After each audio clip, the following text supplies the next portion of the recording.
নরসিংদীর পলাশে নিখোঁজের 4 দিন পর মাইশা আক্তার নামে 3.5 বছরের এক শিশুর মরদেহ উদ্ধার করা হয়েছে। মঙ্গলবার সকাল 8:30টার দিকে ডাঙ্গা ইউনিয়নের জয়নগর গ্রামের নিজ বাড়ির সেপটিক ট্যাঙ্ক থেকে ওই শিশুর মরদেহ উদ্ধার করে র্যাব। এ ঘটনায় আটক করা হয়েছে 3 জনকে। দুপুরে এক সংবাদ সম্মেলনে এসব তথ্য জানায় র্যাব। শুক্রবার নিখোঁজের পর শিশুটির বাবা জিডি করলে র্যাব তদন্ত শুরু করে। সিসিটিভি ক্যামেরায় ফুটেজ বিশ্লেষণ করে আটক করা হয় বিল্লাল শেখ নামে একজনকে। জিজ্ঞাসাবাদে বিল্লাল শেখ জানায় তার বাবা জালাল শেখই মাইশাকে হত্যা করে সেপটিক ট্যাঙ্কে ফেলে রাখে। পরে সেখান থেকে মরদেহ উদ্ধার করে র্যাব। আমার বাচ্চার লগে কোনো কিছু শত্রুতাম নাই, আঙ্গর লগে কোনো শত্রুতাম নাই। আঙ্গর বিনা অপরাধে ইচ্ছা করছে ফাঁসি চাই, ফাঁসি চাই, দিনকার ফাঁসি চাই।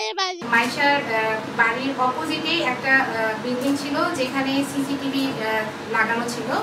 আমরা সেই সিসিটিভি ফুটেজ থেকেও আমরা সন্দেহভাজন একজনকে খুঁজে পাই। বিল্লাল মাইশার হাত ধরে বিল্লালদের বাসার ভেতরে নিয়ে যায় এবং এরপর থেকেই কিন্তু মাইশা নিখোঁজ।